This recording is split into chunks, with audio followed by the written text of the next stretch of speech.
Hello and welcome to another edition of Meet the Manager. Here we interview a fantasy football manager with a great track record of success. We'll find out their strategies for getting a top finish by looking at their careers so far, as well as how they're doing in the current campaign so far. My name is Joe and today I'm joined by Tarek Balbao. Tarek, welcome, how are you? I'm fine, thank you, Joe. I'm really glad and honored to be joining you today. I've always been a huge fan of Fantasy Football Scout. It had been my only resource for when it comes to FPL information throughout the years, except for in addition to the Twitter in the last couple of years, the FPL has been booming on Twitter. So currently, they both are my resources when it comes to FPL information. Oh, that's great. Well, thanks so much for that. It's great to hear that, and it's great that you can find some time to join us as well. I do enjoy these Meet the Manager videos because I get to find out some strategies for some success from people like yourselves who've had quite a good career. I say quite a good. Let's have a look at your career, shall we? I'm Okay. going to put it up on the Okay. screen as well. Okay, it's pretty good. This is your 14th season, and I'm going to just say it. It's been a sensational career. You've had 8 top Thank you. 10,000 finishes, including 2 in the top 1,000, and a total of 5 top 5,000 overall ranking finishes. That's a long way. We've obviously it hasn't gone well every season. You've had 3 or 4 where you've struggled to get into the top 100,000. But let's not look at those quite yet. Let's look at the good seasons in more detail. Can you describe some of your strategies for success in some of those good years, those 10,000 and even the 1,000 finishes as well? So let's start off by hits, really, because that's the basics, really. What's your attitude to hits? Do you keep them and save them, or you're quite happy to just spend 4 points and 8 points every week?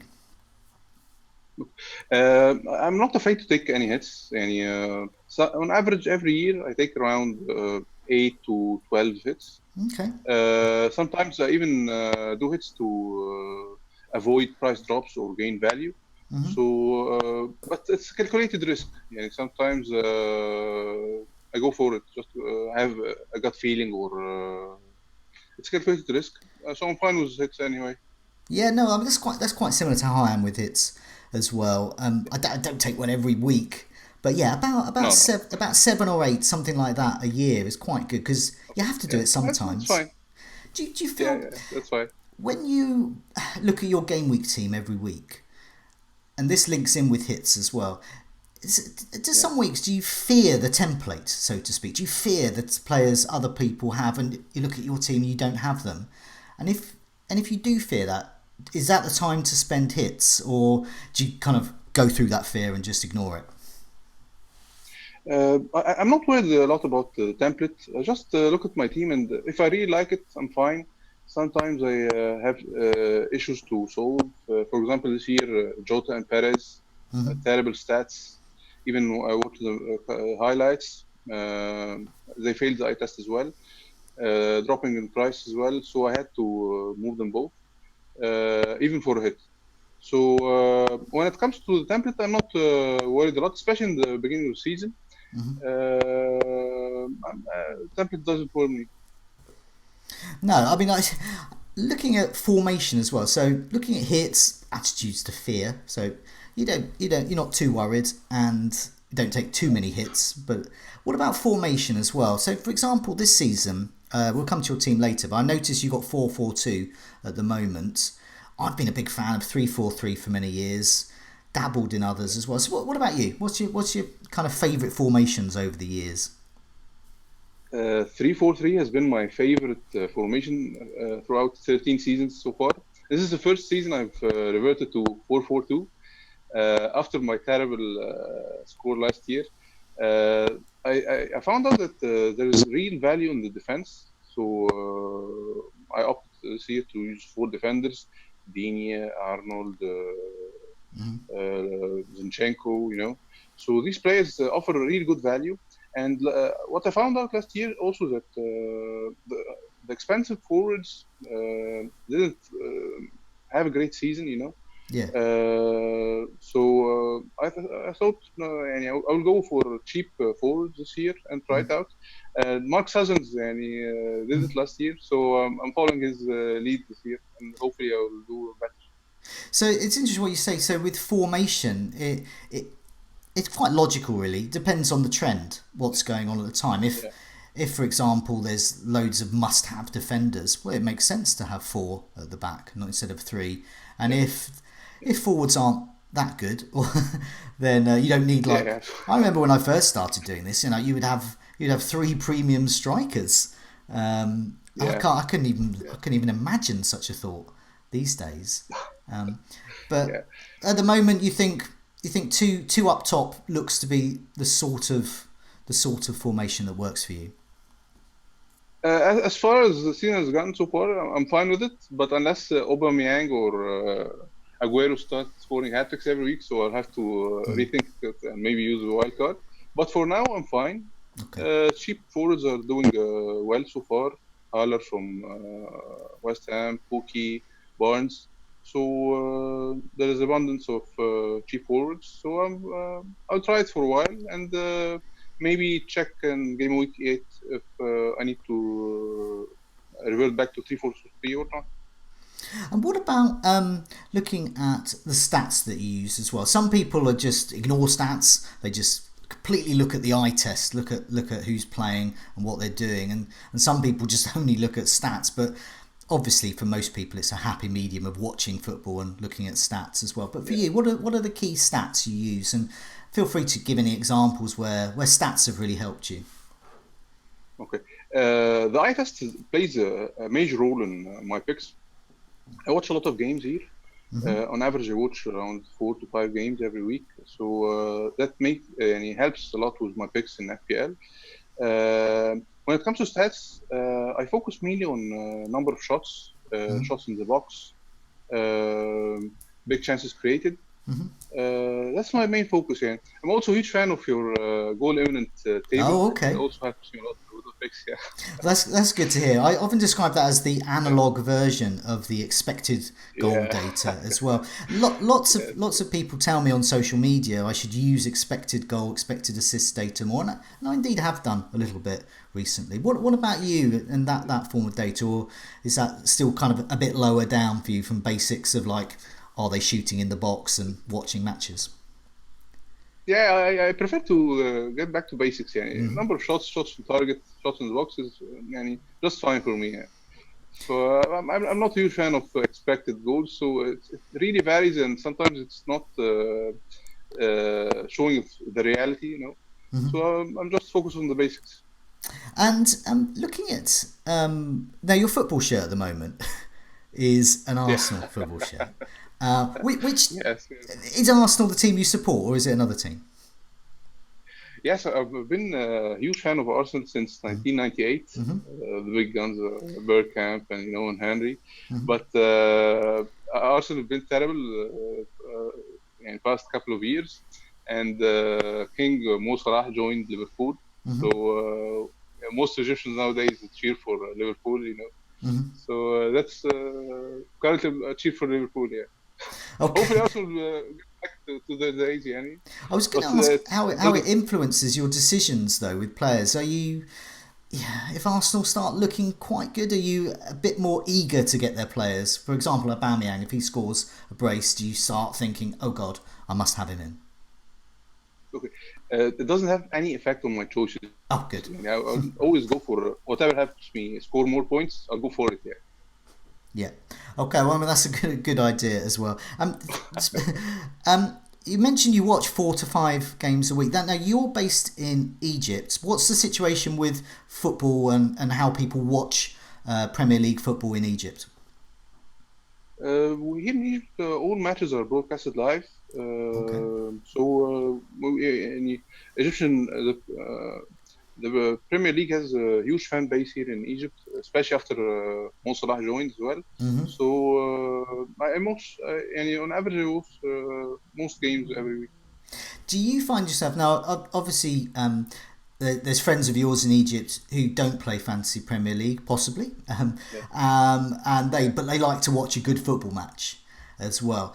Do you find yourself cheering on Burnley against Watford or whatever match it is? These are the sorts of what I would call an FPL match as well. Do you watch Yeah. those sorts of matches as well? Yeah. Unfortunately, FPL made us point slaves, you know. Hmm. I would cheer whatever gave me points. I would cheer for it. Yeah, whether it's Burnley, Watford, even Hmm. if they're playing against Liverpool or Arsenal, I'll go for it. You know. Okay, that's very wise. How do you know when to ditch a player, and how do you know when to Yeah, get a player? So I've mentioned so cheekily about Aubameyang's brace, but yeah. in terms of ditching a player and getting a player, what's your rationale there? As I mentioned earlier, I base my judgment on eye test first. Hmm.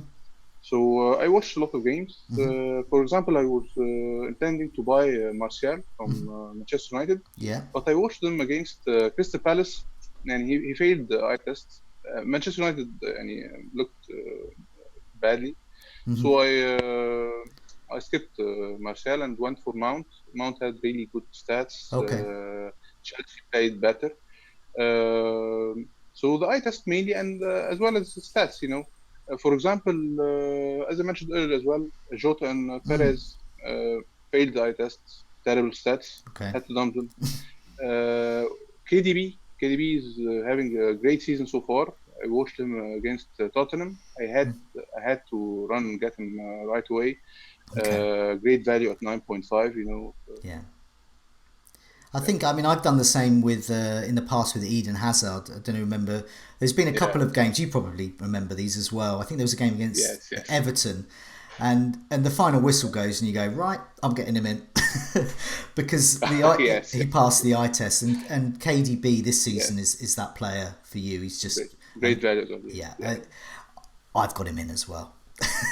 He's passed my eye test as well. So yeah, we're Yeah, thinking alike there. We've spoken about your good seasons, but what I'm also interested in is the bad seasons as well. For you, I mean, they're not that bad, you know, in the great scheme of things, yeah. but in your standards, they're not where you'd hope to be. So what went wrong in those seasons? But more importantly, what have you learnt from them? Okay. Concentrating with many league rivals and blocking their moves was one reason. You know, Hmm.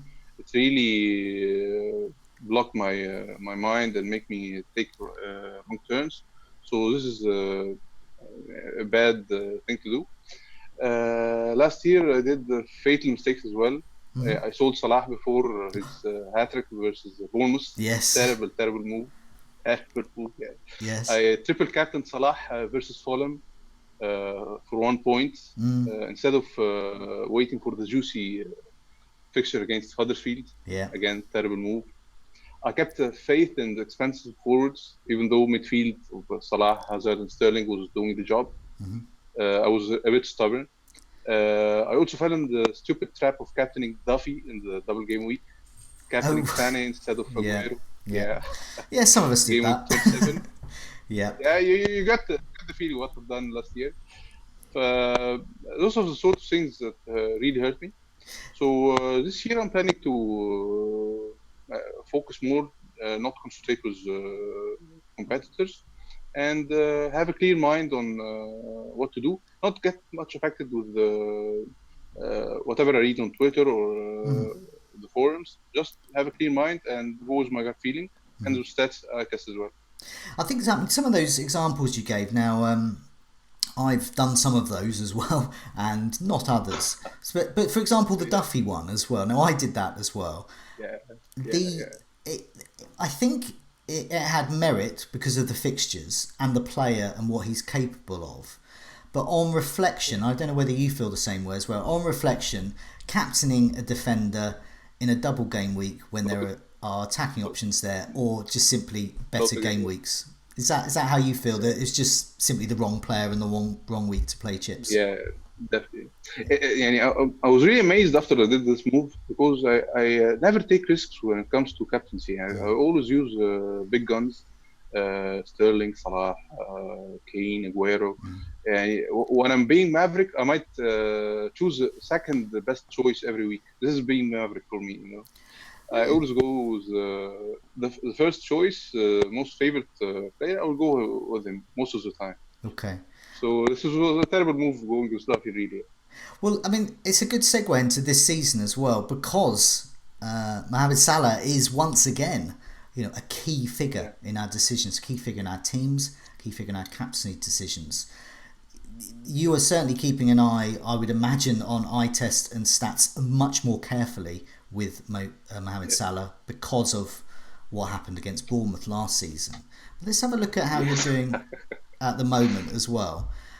Now you have Salah, but you also have Sterling, and a lot of people are moving. Are you captaining one of them most weeks at the moment? And what's your rationale between captaining one? Because we're starting to see some arguments on Twitter and social media about whether to go for Salah or Sterling. So, uh, first of all, are they key captains for you? And secondly, how do you decide which one to captain? Uh, as I mentioned, I always go with the big guns. So when you look at my team, the big guns are really Sterling and Salah. Yeah. So I will always go either Salah or Sterling. Unfortunately, like many others, I showed the wrong choice every week since game week 1, 2, 3, 4. So I always chose the wrong guy. So hopefully going forward, I will make the right choice and choose the right choice. See, Um, yeah, I was going to say I have as well. I've made the wrong choice, and one of many did. and I think one of the themes of this season is working out how to make the right choice. So okay, It's really hard, really tough. So do you look at the opponent as well? It's quite specific about these two players, but say for example, this coming weekend, Sterling is away, but he's against Norwich, and Norwich his Yeah. defence hasn't looked good. But meanwhile, Salah is at home against Newcastle, and Newcastle, Yes. I don't think have looked very good either. So how do you decide? Currently, I'm leaning towards Sterling. Norwich defense Okay. is really terrible, lots of injuries. Mm-hmm. So I'm leaning towards Sterling. Salah could really do a job, but after Newcastle played a great game against the Spurs, Mm-hmm. and I'm not sure what will happen between Mane and Salah. Maybe it will affect Liverpool a bit. So most probably I'm going with Sterling this week. Okay. Hopefully it's his turn to get some points after Aguero stole all his points last week. So could that be an example of where your ability in Egypt to be able to watch so many matches has made you decide on Sterling because you've seen him and you've seen what the state of Norwich's defence. Is that right? Yes, Yeah. Okay. yes, exactly. You're currently just outside the top million. That's once again not too bad for this stage of the season, which is coming up to game week 5. But probably for you, not where you want to be. What moves do you think you want to take to get further up the rankings? Okay, it is still early in the season. I'm usually a slow starter. I'm not worried, and it's really important to stay calm, especially after a bad game week. I currently like my team. I'm keeping my wild card for now. I may be also saving this week's transfer Oh. unless any emergency happens or injury. So maybe it will come handy later on. My strategy, I will stay for a couple of games and reassess afterwards. So I'm not worried that I'm around the 1 million so far. No, I wouldn't be. I mean, looking at your team, I mean, I've essentially wild carded this week to get your team. so I was quite surprised that you were around the 1 million mark because Yeah. this is not a 1 million mark team. This is a top 20, 30,000 team as Yeah, well. maybe it's because I bought them after they scored. I bought Pookie after his hat trick. Yeah. I Okay. bought Mount after he scored. But currently I think I have a good team. Okay.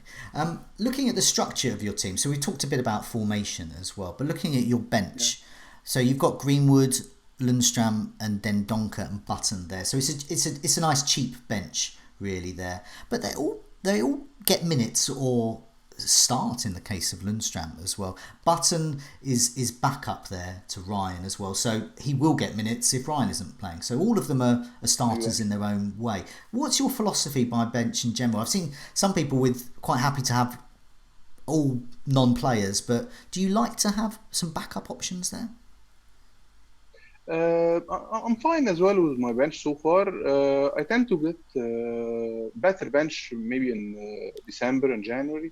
Maybe a lot of rotation by then. So maybe by then I will have a better team value to get a better bench. But currently I'm satisfied with the cheap bench.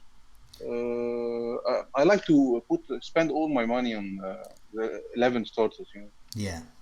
Yeah, I was going to say. I mean, I actually think this is a good bench. And obviously, Yeah. you could. It's nice to have like other players, but I think these are good playable players.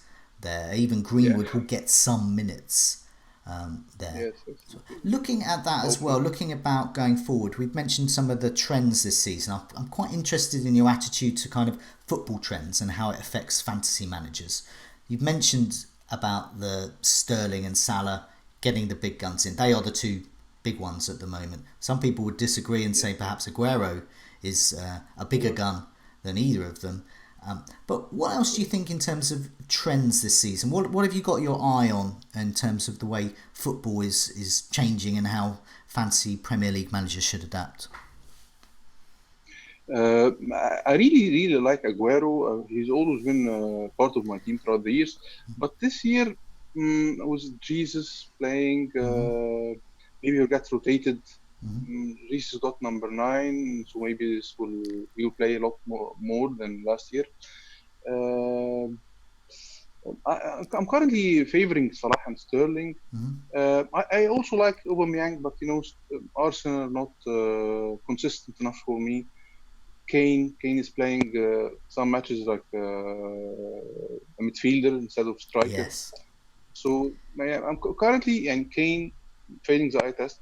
I really like Aguero, but I'm afraid of Guardiola's rotation.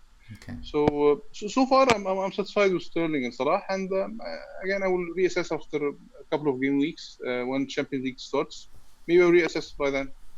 I think you're right. And the reason I asked that question, say for example, in the Sky game, there's the Sky Fantasy Football game. Salah and Sterling are considered forwards in that, so it's quite hard to pick a number of forwards because they're going to take two places for most people Yeah. as well. We in Fantasy Premier League we don't have that issue, but it just means that the goal scorers are actually in midfield, so that's why you're going cheaper up top as well. Just before we go, just look at some of the cheaper players this season as well. Who's impressed so far? I mean, Pookie's in your team. Anyone else Yeah. has impressed so far, and you think could make a mockery of their lowly price tag? I really like Aller from West Ham. Played great in the last couple of games. Maybe if Pookie failed to score in the next couple of games, I'll buy him. Abraham also from Chelsea. If he cemented his spot in the Chelsea forward line, he's a great choice as well.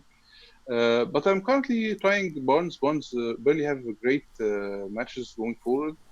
So I'll try Barnes and Pookie for a couple of games and reassess by then.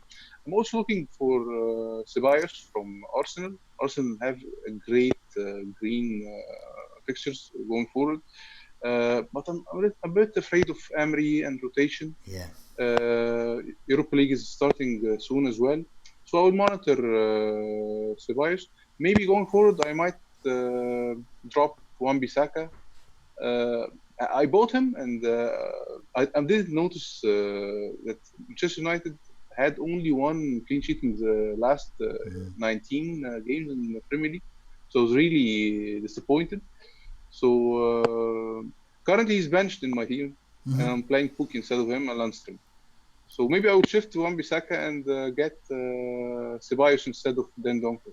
Yeah, no, I think that's very very wise. Now, it's always interesting because you always get new players emerging. You remember a while back these young players, Jamie Vardy and Raheem Mahrez as well, coming onto the scene, very cheap and took a lot of people by surprise. So just wondering which players might take surprise this season. And Thabayo at Arsenal, yeah, he's definitely a player I've got my eye on.